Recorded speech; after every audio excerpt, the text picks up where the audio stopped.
चली गईल बहराए सखी देवरा खराब हो गईले रगले बजब बनाए सखी देवरा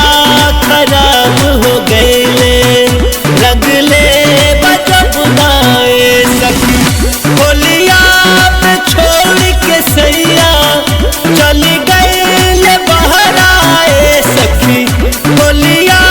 में छोड़ के सैया चली गईल बहराए सखी देवरा खराब हो गईले रगले बजब बनाए सखी देवरा खराब हो गईले रगले बजब बनाए सखी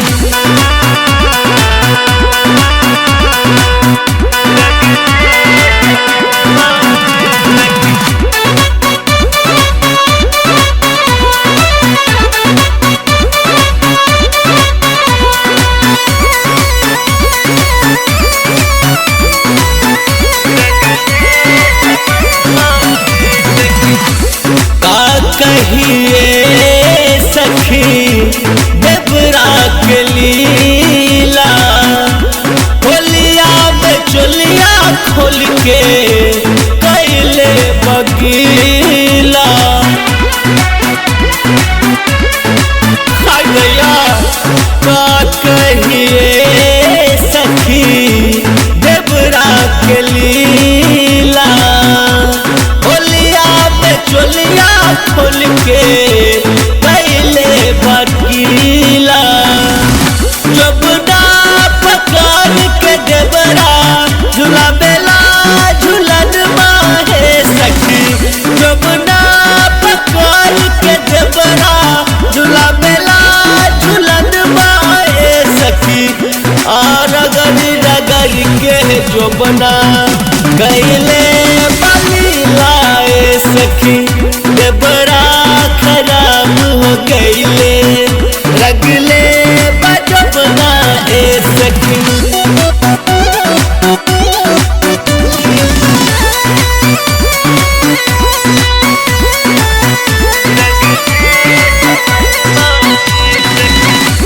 फट से न खोल देला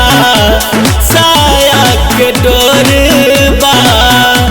धके खूबे डाले हमरा भीतरी हो रंगबा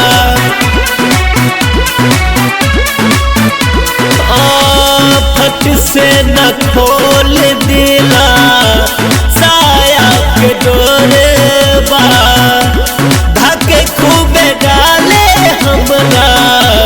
गलिया के रंगबा घरबा में किल्ली लगा के गोरेला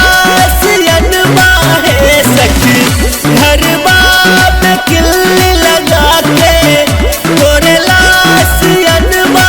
है सखी छोड़ ले ना हमके जल्दी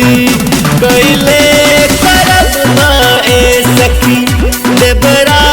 खराब हो गईले रगले जवन माए सखी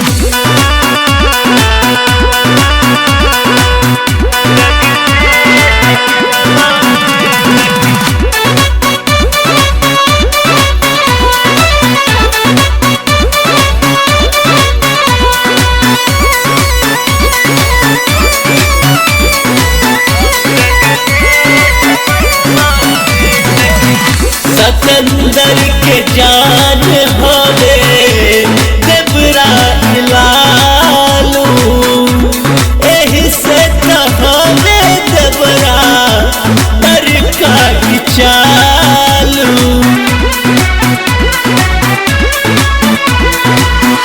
सतंदर के जान हमें देवरा लालू एही से कहवे देवरा बरका चालू अजब